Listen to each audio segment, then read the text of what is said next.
Yes. Now, as at now, Chairman, let me inform the Chairman. No, Owino. When we sit where we are sitting, we are chairpersons. When you sit on the seat behind me, we are speakers. We are not whoever he is. Thank you. I was just trying to massage your ego, Chairman, but I don't have ego at all. Anyway, Chairman, let me inform Chairman Finance Committee. Chairman, our consumption rate for sugar in Kenya is at 1.14 million tons that we consume. What we produce is 610 metric tons, correct? What we produce is 610,000 metric tons, which means that what we import is around 505,000 metric tons. What is your source, Honorable Babu? What is your source of information? Chairman, let me just inform you, please, that this information is common knowledge. Therefore, Chairman, when we talk about importation of sugar, it means that we solely depend largely on imported sugar as Kenyans. And therefore, when the Chairman Finance Committee is stating that taxes will be increased from 10 to 40, at that rate, it means that the consumers in Kenya are going to be hurt more. Okay. Chairman, as I proceed. Thank you. You are informing the Honorable. Let me finish my point, Chairman. Let me finish my point, please. The Chairman of the Finance Committee, you've been informed about order. You are being informed about quantities of sugar. Are you abreast with those quantities of sugar import and export? Honorable Chairperson, the figures that Honorable Babu Owino is referring to is figures of 2022. So there has been, when Honorable Babu Owino claims that knowing how many metric tons are produced is a matter of common knowledge, it is a matter of fact, Honorable Speaker. And some of us also have an advantage of having extensively done our research on this particular matter to have the correct results, Honorable Speaker. So I don't want to be informed because Honorable Babu Owino is misinforming and disinforming. Go ahead and wind up. Honorable Chairperson. Wind up. On the other matter, Honorable Chairperson, it is important to note on EE, Honorable Speaker, on imported MDF boards, imported block boards, imported plywood, Honorable Chairperson, we are now adding 30% excise duty, Honorable Speaker, for some of these particular items, Honorable Speaker. And this is the reason. I come from a timber growing constituency, Honorable Speaker. The whole of Njoro, the whole of Molo, the whole of Kuresoi. But all that has happened, Honorable Speaker, we have some these imported MDF and plywood, Honorable Speaker, that are coming from all the way from China, that has made our factories uncompetitive, Honorable Speaker. So what we are saying is that we are going to be selfish as a country. We are going to protect our own. We are going to grow our manufacturing. And it is important, even if the figures about our production is even it were to be correct, Honorable Chairperson, we are not stopping importation. We are saying if you have to import, fine, pay more. We have higher tax collection, and we support farmers, Honorable Speaker. Thank you. Members, I now put the question that clause 36, as amended, be part of the bill. Order. Honorable Babu Owino, order.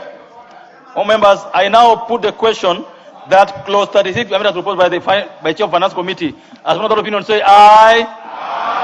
As one of the opinion say nay. Members, I put the question that clause 36 as amended be part of the bill. Last that opinion say aye. As many of the opinion say nay. Ayes have it. New clause 35A. Members, I propose the question that new clause 35A be part of the bill. Chairperson. Move to second reading. Honorable Chair, I beg to move that new clause 35A be now read a second time. This is amending Section 29 of the VAT Act by inserting the following new paragraph: that excess duty has been paid in respect of inputs used by a licensed or registered manufacturer to manufacture accessible goods. Honorable Chairperson, this is seeking to provide clarity on payment of excess duty on inputs by a licensed or registered manufacturer. So what is happening currently, Honorable Chairperson? Manufacturers of accessible goods have not been able to claim their inputs they pay on excise. So therefore, putting this provision now will make excise duty that is paid on raw materials, Honorable Speaker, to be claimable by manufacturers of accessible products. Thank you. All members, I propose the question that the new clause 35A part of the bill. I put the question that the new clause 35A be now read a second time. I put the question that the new clause 35A be now read a second time. As member of opinion say aye. As member of opinion say nay.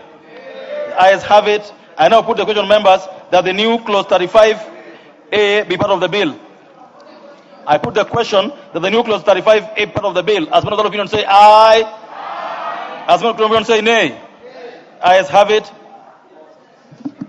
New clause 36A. Members, I propose the question, the new clause 36A part of the bill. Mover. The new clause 36A.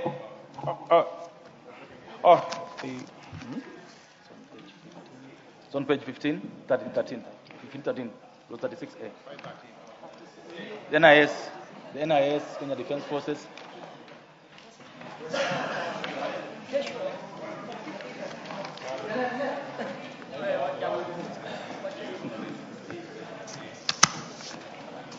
Honorable Chairperson, I beg to move that this new 36A be now read a second time. Honorable Chairperson, as you know, the people that provide services, security service in this country, that is the National Police, the Kenya Defense Force, Honorable Speaker, supplies to those institutions is exempt. However, another important entity in terms of our security operators is the National Intelligence Service. So we are now providing for supply of goods and services to National Intelligence Service to be exempt, to be now treated the same as we treat for KDF and for Kenya Police. Members, I propose the question that the new clause 36A be now read a second time. I put the question. Let me hear the Honorable Mbui. Thank you, Chairperson. You know, I have noted that there will be a drafting error because if you're going to put National Intelligence Service immediately after Kenya Defense Forces without either a comma or the word "and," then obviously that's a drafting error, so we need to correct it now. Okay. I think the error is accordingly carried the way it's been mentioned. I now put the question that the new clause 36A be read a second time. As one of the opinion say aye. As one of the opinion say nay. Ayes have it. I propose the question, members, that the new clause 36A be part of the bill. I put the question that the new clause 36A be part of the bill. As one of the opinion say aye. As one of the opinion say nay. Ayes have it. Provisions relating to the Tax Procedures Act, Cap 469B, Clause 37. Members, I propose the question that clause 37 be part of the bill. There being no amendment, I propose the question that clause 37 be part of the bill. As one of the opinion say aye. As one of the opinion say nay. Ayes have it. Clause 38. I propose the question that clause 38 be part of the bill. Chairperson. Honorable Chairperson, I beg to move that clause 38 be part of the bill. Honorable Chairperson, this clause 38, as you may recall, this Honorable House last year became the first country in Africa to pass a legislation, a standalone legislation on virtual asset providers. Now that we already have a law that recognizes virtual asset service providers, now we are subjecting them to procedures of Tax Procedures Act. And the amendment that we are seeking on this particular amendment is to protect the data on this virtual asset space to make sure that the way the KRA uses that data is in line with the Data Protection Act, Honorable Chairperson. Members, I propose the question that clause 38 be amended as proposed by the Chairperson. The Honorable KJ of Dagoretti North, Dagoretti South. Mr. Speaker, I want to thank you, and I want to thank the Finance Committee, because in the hearings with the public, this is an issue that did come up, Mr. Speaker, and I want to agree with the chairperson that the movement that we are doing is in place with the new laws that we are making, and also making reference to laws that we have passed in this House up to and including the first Data Protection Act in Africa.